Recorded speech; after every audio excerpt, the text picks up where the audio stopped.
نحمده ونصلي على رسوله الكريم اما بعد فاعوذ بالله من الشيطان الرجيم بسم الله الرحمن الرحيم رب اشرح لي صدري ويسر لي امري واحلل عقدة من لساني يفقهوا قولي.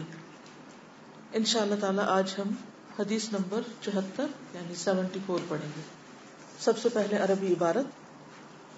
عن عبد الرحمن بن سمرة قال عن عبد الرحمن بن سمرة قال قال لي رسول الله صلى الله عليه وسلم قال لي رسول الله صلى الله عليه وسلم يا عبد الرحمن يا عبد الرحمن لا تسأل الإمارة لا تسأل الإمارة فإنك إن أعطيتها فإنك إن أعطيتها عن مسألة عن مسألة وكلت إليها وكلت إليها وإن أعطيتها وإن أعطيتها عن غير مسألة عن غير مسألة أعنت عليها. أعنت عليها. رواه مسلم رواه مسلم کتاب الامارہ.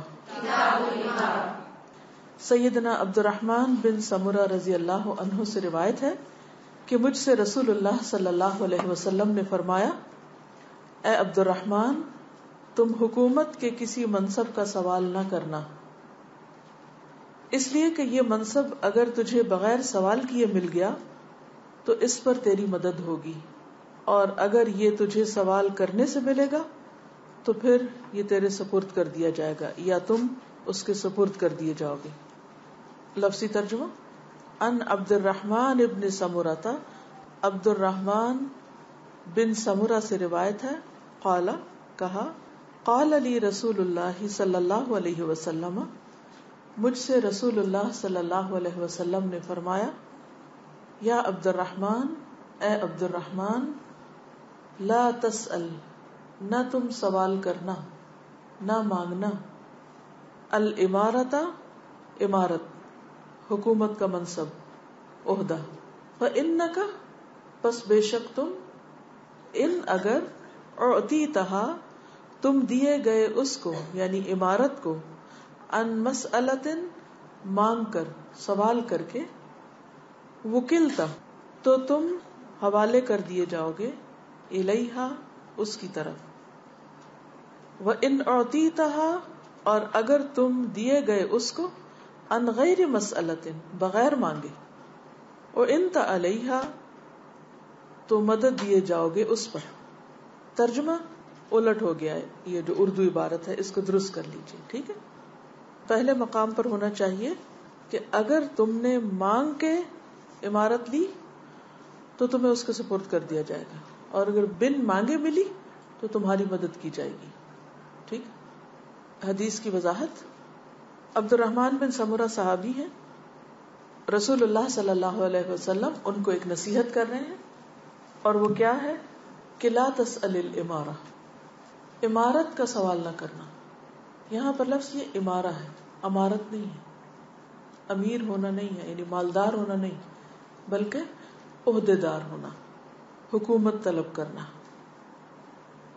حکومت کی طلب نہ رکھنا، عہدے کی طلب نہ رکھنا، کوئی عہدہ مانگ کے نہ لینا. امیر بننے کے لیے کہنا مت کہ مجھے امیر بنا دیا جائے. کیوں؟ اس میں کیا برائی ہے؟ فَإِنَّكَ إِنْ أُعْطِيتَهَا کیونکہ اگر تم اسے دیے گئے ام مسئلۃ سوال کے بعد، سوال کر کے یعنی تم نے مانگا اور تمہاری طلب اور تمہاری چاہت کی وجہ سے تم کو ملا تو کیا ہوگا؟ وکلت الیہا تم اس کے حوالے کر دیے جاؤ گے. کیا مطلب حوالے کر دیے جاؤ گے؟ یعنی مشکل میں پڑ جاؤ گے، نبھا نہ پاؤ گے. لیکن وَإِنْ أُعْطِيتَهَا اگر تم دیے گئے اس کو ان غیر مسئلۃ بغیر مانگے، بن مانگے، تمہیں ذمہ داری سپرد کی گئی، تمہارا شوق نہیں تھا، تمہاری طلب نہیں تھی، خواہش نہیں تھی، تمہیں چن لیا گیا اس کام کے لیے تمہاری اہلیت کو دیکھ کر، تم پر ٹرسٹ کرتے ہوئے، تو پھر تم اس پر مدد دیے جاؤ گے. یعنی اللہ کی طرف سے بھی مدد آئے گی اور بندے بھی تمہیں سپورٹ کریں گے.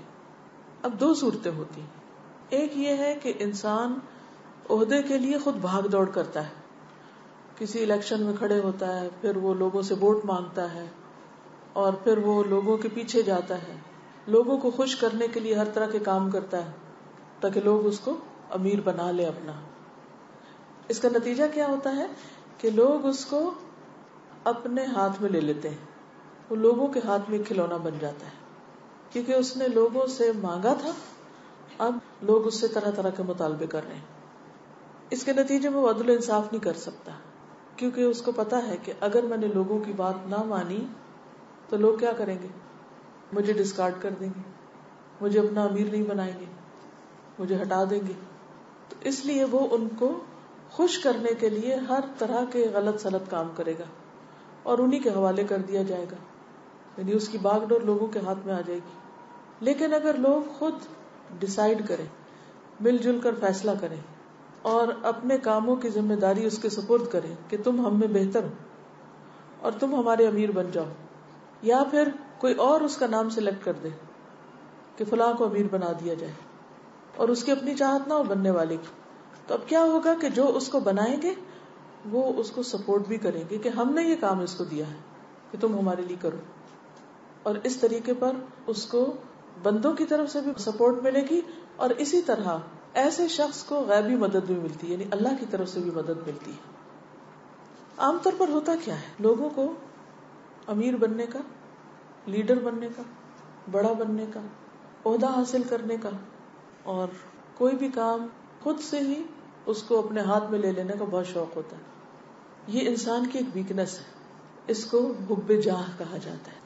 جیسے انسانوں کے اندر مال کی محبت ہوتی، اسی طرح انسانوں کے اندر چونکہ بڑا بننے کی محبت ہوتی ہے کہ مجھے بڑا مانا جائے، تو اس کا نتیجہ کیا ہوتا ہے کہ وہ دوسروں کی لیگ پلنگ کر کے، ان کو چھوٹا ثابت کر کے، ان کو پیچھے کر کے خود سب سے آگے جانا چاہتا ہے اور ہر چیز کو اپنے کنٹرول میں کرنا چاہتا ہے.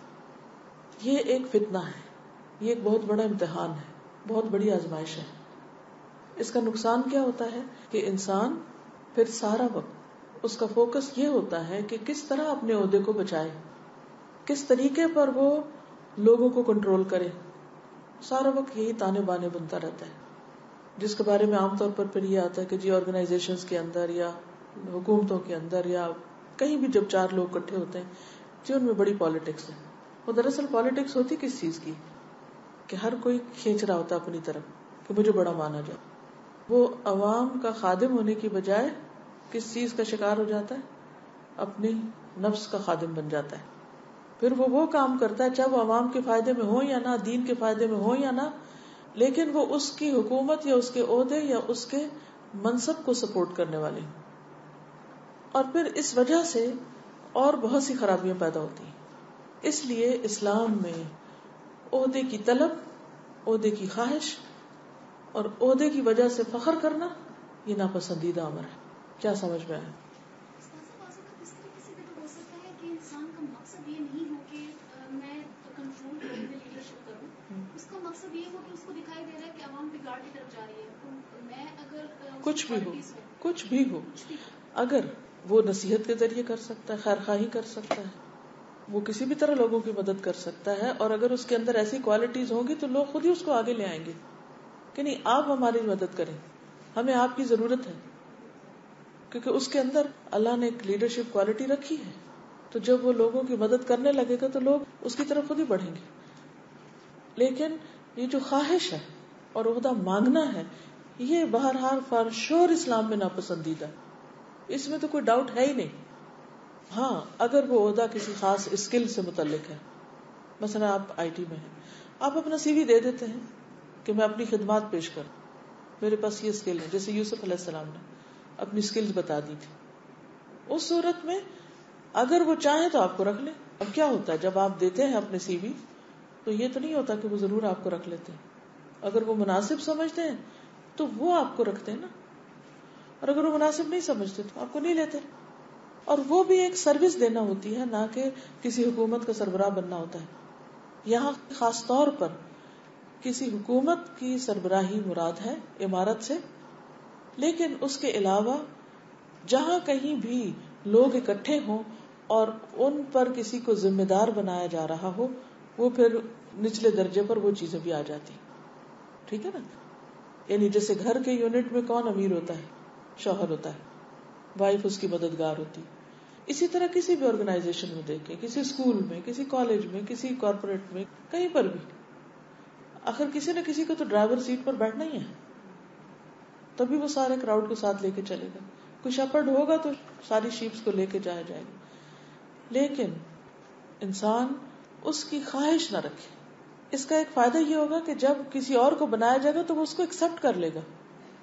ہمارے یہاں یہ ہوتا ہے کہ چونکہ ہر ایک امیر بننے کا خواہش مند ہوتا ہے، اس لیے اگر ان میں سے کسی ایک کو سلیکٹ کر لیا جائے، دوسرے اس کو مانتے ہی نہیں، قبول ہی نہیں کرتے. ایک کا سارا وقت منوانے میں گزر جاتا ہے اور دوسرے کا سارا وقت گرانے میں گزرتا ہے کہ اس کو کس طرح ہٹایا جائے اور کب یہ ہٹے گا. جب یہ ہٹے تو پھر اس کے بعد یہ کہ ہم موج کریں. اسی طرح اکھاڑ پچھاڑ میں عوام کا ستیہ ناش ہو جاتا ہے، لوگوں کا کباڑ ہو جاتا ہے.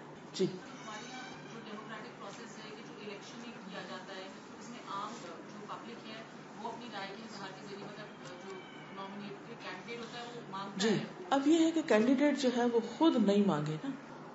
مسئلہ یہ ہے کہ ایک پارٹی ہے اور اس میں obviously کچھ لوگ بہت برائٹ ہوتے ہیں، تو پارٹی کی جو شورا ہے اس کو نامینیٹ کرنا چاہیے کہ ہم اپنی پارٹی میں سے فلاں فلاں کو سیٹس دے رہے ہیں. ٹھیک ہے، وہ اگر آپ کو کہتے ہیں کہ جی آپ کھڑے ہوں ہماری پارٹی کی طرف سے تو فائن. لیکن آپ خود ایک کنونسنگ ود ان پارٹی شروع کر دیں کہ میں کھڑے ہونے جا رہا ہوں، تم لوگ میرا نام دے دینا تاکہ مجھے پارٹی سلیکٹ کر لے. یعنی ان دونوں طریقوں میں فرق ہے نا.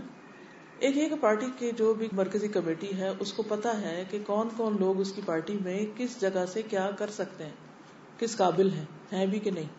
تو وہ جو اس پارٹی کی مرکزی شورا ہوگی یا اس کا جو رننگ کمیٹی ہوگی وہ سلیکٹ کر لے گی مختلف لوگوں.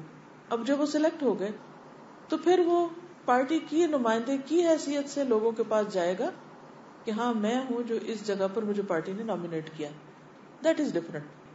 دوسری صورت کیا ہے کہ پارٹی تو آپ کو نہیں چاہ رہی لیکن آپ چاہ رہے ہیں کہ آپ کو سلیکٹ کر لیا جائے. اب آپ پارٹی کے اندر ہی ایک موومنٹ چلا دیتے ہیں، لوگوں کو خریدنا شروع کر دیتے ہیں تاکہ جو کور کمیٹی ہے وہ آپ کو لے لے اور دوسرے جو آپ سے زیادہ اہل لوگ ہیں، قابل لوگ ہیں، ان کو پیچھے کر دے. اس سے کیا ہوگا کہ جو حریص ہوں گے، لالچی لوگ ہوں گے، چاہے وہ اہل ہیں یا نہیں، وہ آگے آ جائیں گے اور باقی جو اہل ہیں اور خاموش بیٹھے وہ پیچھے چلے جائیں گے. تو الٹیمیٹلی پھر نقصان ہی ہوگا. ٹھیک جی.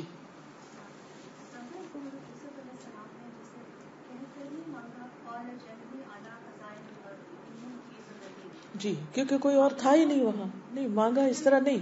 بلایا کس نے تھا ان کو؟ ٹھیک ہے، بادشاہ نے بلایا تھا نا. پہلے اس نے کیا کہا تھا؟ قال الملک ائتونی به استخلص لنفسی. یوسف علیہ السلام نے خود کہا تھا کہ مجھے آپ اپنے لیے خالص کر لیں. وہ تو جیل میں تھے. زیادہ زیادہ ان کی خواہش کیا تھی کہ ان کو جیل سے نکال دیا جائے، بس اس سے زیادہ انہوں نے کچھ نہیں مانگا. اب وہ جیل سے نکال لیے گئے اور اس کی وجہ جو بھی بنی، وہ خواب جو دیکھا گیا، اس کے بعد وہ آتے ہیں اور بادشاہ جب بات کرتا فلما کلمہ، جب اس سے بات کی، قال انک اليوم لدینا مکین امین. یہ کس نے سلیکشن کی ہے نا؟ بادشاہ نے کی. انک اليوم لدینا مکین امین. اس وقت انہوں نے صرف اپنی ایک آپشن دی تھی کہ بجائے اس کے کہ میں صرف بادشاہ کے ساتھ نتی ہو جاؤں اور صرف بادشاہ ہی کا ایک مشیر خاص بن جاؤں، تو میں وہ کام کیوں نہ کروں جس سے عوام کو زیادہ فائدہ ہو. تو اس وقت انہوں نے اپنی چوائس بتا دی. حالانکہ بادشاہ کا مقرب بننا زیادہ بہتر نہیں تھا، زیادہ آرام کی زندگی ہوتی کہ بادشاہ کے ساتھ ساتھ رہتے، لیکن انہوں نے کام کرنا پسند کیا. کہا مجھے اسٹورز پر مقرر کر دیں، میں ذرا ان کو دیکھ لوں. یعنی کہ آپ کی جو فوڈ کا جو سارا سسٹم ہے میں اس کو ٹھیک کر دیتا ہوں، مجھے پیچھے بھیج دیجیے. اب اس کو ذرا اس نظر سے دیکھیے کہ آپ کو کوئی ادارہ بلاتا ہے اور اس کا سربراہ کہتا ہے کہ آپ میرے مقرب بالکل خاص لوگوں میں شامل ہو جائیں، اور آپ کہتی ہیں کہ آپ مجھے اسٹور روم میں بھیج دیجیے، میں ذرا کتابیں ٹھیک کروں وہاں جا کے. یعنی کہ پیچھے ہو کے سارا آپ کا انتظام ٹھیک کر دیتی ہوں اور صفائی وغیرہ کر دیتی ہوں، باقی چیزیں ٹھیک کر دیتی ہوں، جس سے آپ کا انتظام ٹھیک ہو جائے گا، آپ کے لوگوں کو فائدہ پہنچے گا. اس میں آپ دیکھیے کہ یوسف علیہ السلام کیا کہہ رہے ہیں، عہدہ مانگ رہے ہیں، بڑائی مانگ رہے ہیں. تو اس کو عام طور پہ بہت مس انٹرپریٹ کیا جاتا ہے اس آیت کو کہ یوسف علیہ السلام نے وہاں عہدہ مانگا تھا.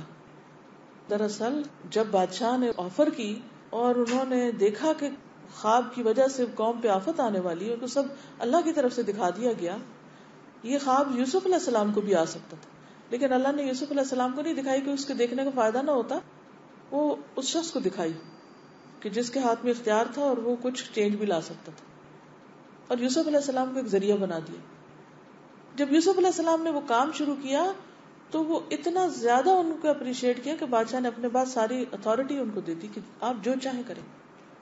تو یہ دراصل ان کی اپنی کوئی خواہش یا تمنا نہیں تھی. یہاں کیا تھا، انہوں نے مانگا نہیں تھا، دراصل انہیں جو کچھ سامنے نظر آتا اس میں سے بہتر کا انہوں نے انتخاب کیا تھا، آپشن تھی. ٹھیک ہے نا. اچھا، اب آپ دیکھیے کہ جس چیز سے اصل میں منع کیا جا رہا ہے وہ ہے عمارت کا سوال نہ کرو، تمنا نہ رکھو، خواہش نہ رکھو کہ مجھے یہ کام دے دیا جائے، مجھے وہ دے دیا جائے، مجھے یہ بنا دیا جائے، مجھے وہ بنا دیا جائے. یہ نہیں ٹھیک، کیونکہ جو خود مانگ کر لے گا پھر وہ خود ہی کرے گا اس کو، پھر دوسرے لوگ پیچھے ہٹ جائیں گے، تعاون نہیں کریں گے. تو اچھا امیر وہ ہوتا ہے کہ جس سے لوگ محبت کریں، وہ لوگوں سے محبت کرے، وہ لوگوں کو فائدہ پہنچائے، لوگ اس کے مددگار بنے اور اس سے خیر کے کام میں، بھلائی کے کام میں ترقی ہو. یہ درست نہیں ہے کہ انسان خود ہی ہر چیز اپنے ہاتھ میں لے کے اور صرف اپنی ذات کو نمایاں کرتا پھرے اور اپنی ذات کو آگے بڑھائے. جی ساسا، اس کو دوسرے اینگل سے ایکسپلین کریں کہ اگر ایک شخص کو لوگ کہہ رہے ہیں کہ آپ اہل ہو لیکن خود کو اپنا اہل نہیں سمجھتا اس چیز ہاں، وہ ذمہ داری قبول نہ کرے جو اہل نہ سمجھے، کیونکہ نااہلی کی بنا پر ذمہ داری قبول کر کے کام کو بگاڑنا جو ہے وہ بہت بڑی مصیبت کا باعث ہوگا قیامت کے دن. نہیں، ایسی کوئی چیز کرنی نہیں چاہیے، یعنی کسی کا دل رکھنے کے لیے اپنے آپ کو ہلاکت میں نہ ڈالے. ٹھیک ہے نا. چلیے ہم آگے چلتے ہیں، مزید اس پر جو احادیث ہیں اس کو دیکھتے ہیں. یعنی حدیث کی وضاحت دیگر احادیث سے جو ہوگی اس سے آپ اور بھی فیصلہ کر سکتے ہیں. دیکھیے اس سے پیچھے حدیث ہم نے کیا پڑھی تھی کہ ہر شخص ذمہ دار ہے، ہر شخص کہیں نہ کہیں کا امیر تو ہے ہی. وہ تو ایک نیچرل کیپیسٹی میں ہر شخص کسی نہ کسی چیز کا رسپانسبل بن جاتا ہے، وہ نہ بھی چاہے تو وہ رسپانسبل ہے.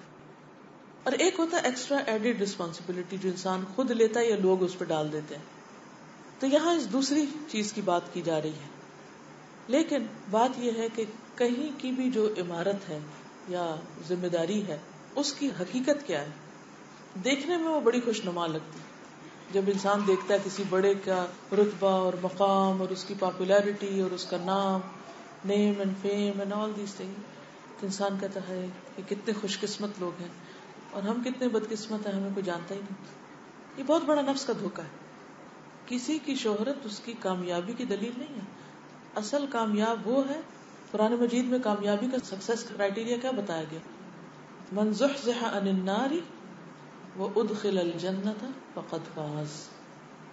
جو آگ سے بچا لیا گیا اور جنت میں داخل کر دیا گیا وہ کامیاب ہوا. یہ ہے اصل کامیابی.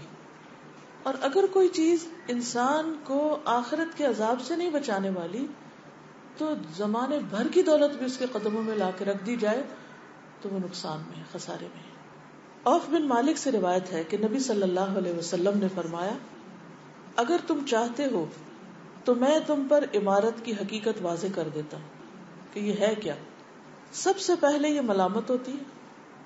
جو بھی امیر بنتا ہے لوگ اس کو کسی نہ کسی طرح ملامت کرتے ہیں. اس کے بعد ندامت ہوتی، انسان اپنے کچھ فیصلوں پر ریگریٹ کرتا ہے، شرمندگی ہوتی، اور آخر میں روز قیامت عذاب ہوتا ہے. مگر وہ جس نے عدل و انصاف کیا. بھلا کون ہے جو اپنے قرابت داروں کے ساتھ انصاف والا معاملہ کر سکے؟ یعنی انسان کے لیے بہت زیادہ مشکل ہو جاتا ہے کہ وہ امیر ہوتے ہوئے، اتھارٹی رکھتے ہوئے، طاقت رکھتے ہوئے پھر وہ انصاف کرے. عمر رضی اللہ تعالیٰ عنہ کا انصاف تو ایک ایکسیپشنل چیز ہے کہ اپنے بیٹے کو بھی کوڑے لگوانے سے وہ گریز نہیں کرتے، یا جہاں جس کو بھی دیکھتے ہیں بغیر لاگ لپیٹ کے وہ ہر صاحب حق کا حق دیتے ہیں اور جس نے جرم کیا اس کو پکڑتے ہیں. لیکن ایسے لوگ کتنے ہیں؟ کیونکہ عام طور پر لوگ امیروں سے یعنی ذمہ داروں سے لیڈر سے شکایت ہی کرتے رہتے ہیں, ان کو ملامت ہی کرتے رہتے ہیں. وہ 100 چیزیں بھی کرے نا, اور ایک چیز اگر لوگوں کی مرضی کے خلاف ہے تو وہ اسی پر ہی لے کے کمپلینٹ شروع کر دیں گے اور طرح طرح کی باتیں بنانے لگیں گے. اور پھر اس کے نتیجے میں کیا ہوتا ہے؟ ندامت. کیونکہ جب لوگ جھوٹے الزام لگاتے ہیں تو یہ سب چیزیں کیا بن جاتی ہیں؟ انسان کے لیے شرمندگی کا باعث بن جاتی ہے. ایک اور حدیث میں آتا ہے, رسول اللہ صلی اللہ علیہ وسلم نے فرمایا, لوگوں کے لیے سردار ہونا ضروری ہے لیکن سردار ہوتا جہنم میں ہے, کیونکہ سب کی ذمہ داری ہوتی ہے اس پر. یعنی ایک ضرورت تو ہے لیکن انجام جو ہے وہ بڑا ہی مشکل اور کٹھن ہے. نبی صلی اللہ علیہ وسلم نے فرمایا, تم عہدے کا لالچ کرو گے اور یہ قیامت کے دن تمہارے لیے باعث ندامت ہوگی. اب یہ یاد رکھیے کہ عہدے سے مراد حکومت کا عہدہ, اور پھر اس کے بعد جہاں جہاں یعنی پھر اسی درجے کی ملامت بھی اور عذاب بھی اور سزا بھی اور جزا بھی جس درجے کا عہدہ ہوگا, کیونکہ عہدوں کے مراتب ہوتے ہیں نا, کوئی 1 سکیل ہے, کوئی 20واں سکیل ہے, کوئی اس سے اوپر ہے, کوئی نیچے. تو پھر کوئی 2 پہ امیر ہے تو کوئی 4 پہ ہے تو کوئی 10 پہ ہے تو کوئی 100 پہ ہے اور کوئی 1000 پہ ہے اور کوئی اس سے زیادہ پہ ہے. اس اعتبار سے اس کانٹیکسٹ کو سامنے رکھیے کہ کون کہاں پر ہے. پھر اسی طرح یہ ہے کہ اس حدیث میں خاص طور پر جو کہا گیا نا کہ مطالبہ نہ کرو عہدے کا, سوال نہ کرو, تو اس بارے میں ایک اور حدیث بھی آتی ہے. موسیٰ اشعری کہتے ہیں, میں نبی صلی اللہ علیہ وسلم کی طرف آیا, یعنی آپ کے پاس آیا, اور میرے ساتھ اشعریوں میں سے 2 آدمی اور بھی تھے, یعنی وہ بھی میرے ساتھ آ گئے. ان میں سے ایک میری دائیں طرف اور دوسرا میرے بائیں طرف تھا, یعنی 3 لوگ اکٹھے جا رہے ہیں آپ صلی اللہ علیہ وسلم کے پاس, اور دونوں نے آپ سے کسی عہدے کا سوال کیا. یعنی ان کے قبیلے کے لوگ تھے اور وہ ان کو ساتھ لے کے گئے, تو انہوں نے جا کے کیا کیا, حضور صلی اللہ علیہ وسلم سے عہدہ مانگا. یعنی بعض لوگ تو ہوتے ہیں نا وہ مال مانگتے ہیں, بعض کچھ اور مانگتے ہیں, کسی اور طرح کی ہیلپ یا اسسٹنس, تو انہوں نے عہدہ مانگا. نبی صلی اللہ علیہ وسلم مسواک فرما رہے تھے اس وقت. آپ نے فرمایا, اے ابو موسیٰ, یا فرمایا اے عبداللہ بن قیس جو ان کا نام ہے, تم کیا کہتے ہو؟ What's your opinion? میں نے عرض کیا, اس ذات کی قسم جس نے آپ کو حق کے ساتھ مبعوث فرمایا ہے, کہ ان دونوں نے اپنے دل کی بات پر مجھے مطلع نہیں کیا تھا. انہوں نے مجھے یہاں آنے سے پہلے نہیں بتایا تھا کہ یہ کیا مانگنے جا رہے ہیں, یہ کیا کرنے جا رہے ہیں, اور نہ میں جان سکا کہ یہ عہدہ اور منصب طلب کریں گے. بعض اوقات ایسا ہوتا ہے نا, آپ کسی سے ملوانے کے لیے لوگوں کو اپنے ساتھ لے جاتے ہیں اور وہ وہاں جا کر ایسی حرکتیں شروع کر دیتے ہیں, تو آپ امبیرس ہوتے ہیں کہ ہمیں تو پہلے پتہ نہیں تھا کہ یہ کریں گے کیا. ابو موسیٰ کہتے ہیں, گویا میں مسواک کو دیکھ رہا ہوں جو ہونٹ کے نیچے ہے اور آپ کا ہونٹ ابھرا ہوا ہے. یعنی مثال کے طور پر اوپر والے ہونٹ کے اور دانت کے بیچ میں ہے آپ کا مسواک. آپ نے اس کو نکالا بھی نہیں. آپ نے فرمایا, ہم اسے کسی منصب اور عہدہ پر عامل مقرر نہیں کریں گے جو اس کا ارادہ رکھنے والا ہو, ہم اس کو نہیں دیں گے. لیکن اے ابو موسیٰ, تم جاؤ, اور انہیں یمن بھیج دیا. تم جاؤ, اور ان کو آپ نے یمن بھجوا دیا, عہدہ نہیں دیا. اس سے کیا پتہ چلتا ہے کہ عہدے کا سوال بھی آپ صلی اللہ علیہ وسلم کو ناپسند تھا. اور حضرت ابو موسیٰ جو تھے وہ اس وقت شرمندہ ہونے لگے کہ آپ کیا سوچیں گے کہ میں ان لوگوں کو ساتھ لے کر آیا ہوں یہ مانگنے کے لیے. کیونکہ آپ دیکھیں کہ انسان اپنی کمپنی کی وجہ سے پہچانا جاتا ہے نا. تو مثلاً آپ کہیں پر گئے ہیں ایز اے گروپ اور آپ کے ساتھی کوئی ایسی حرکتیں شروع کر دے کہ جو پولائٹ نہ ہو, تو چونکہ آپ ان کو لے کے گئے ہوں گے تو آپ کو کیسا فیل ہوگا؟ کبھی کوئی ایسا تجربہ ہوا؟ بچوں کی تو بہت باتیں ہوئی کہ بچوں کو ساتھ لے کے جاتے ہیں, وہ بدتمیزی شروع کر دیتے ہیں, تو ماں باپ کو شرمندگی ہوتی ہے. لیکن بعض اوقات جن لوگوں کو آپ اپنے ساتھ کہیں لے کے جاتے ہیں, کسی سفر پر, کسی کے گھر میں کہیں وزٹ کرنے کے لیے, تو ان کی وجہ سے بھی آپ کو بڑی شرمندگی ہوتی ہے. وہ ایسی بعض باتیں کرنے لگتے ہیں, ایسے کام کرنے لگتے ہیں, تو باقی لوگ کیا کہتے ہیں. مثلا کسی کے گھر آپ گئے ہیں, 2-4 لوگ مل کے کوئی دین کی تبلیغ کرنے, مثلا کسی کو بلانے کے لیے کہ جی آئیے درس پر یا یہاں کوئی کلاس کرتے ہیں whatever. اور جب آپ گئے, آپ ایک بات کرنے لگے ہیں, تو آپ کی بات کاٹ کے جو آپ کے ساتھی ہیں وہ کوئی اور بات کرنے لگے, یا آپ ہی کی بات کو کنٹراڈکٹ کرنے لگے, یا کوئی ایسی بات کرنے لگے جس کے لیے آئے ہی نہیں. مثلا آپ گئے ہیں دین کی بات کرنے اور وہ وہاں جا کر کھانے اور ریسیپیز کی باتیں شروع کر دیں, یا آپس میں باتیں خسر پسر شروع کر دیں, تو آپ کے لیے بہت شرمندگی کی بات ہوگی کہ یہ کیا ہو رہا ہے. اسی طرح ابو موسیٰ کی بھی یہی سچویشن تھی. وہ کہنے لگے یا رسول اللہ صلی اللہ علیہ وسلم مجھے بالکل نہیں پتا تھا کہ یہ کیا کریں گے یہ لوگ, اور انہوں نے کیا مانگنا شروع کر دیا.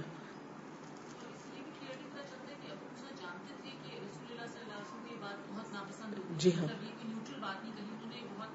بالکل, کیونکہ ابو موسیٰ آپ کے قریبی ساتھیوں میں سے تھے, جبکہ یہ دو نئے لوگ تھے. تو جو لانے والا ہوتا ہے وہ ایک طرح سے ذمہ دار ہو جاتا ہے نا, جو مین پرسن ہوتا ہے وہ باقی سب کی حرکتوں کا ذمہ دار ہو جاتا ہے, کیونکہ لوگ بعض اوقات اس مین پرسن سے نہیں, ان کے جو آس پاس کے لوگ ہیں ان کی وجہ سے پہچانتے کہ یہ کون ہے. Man is known for the company he keeps.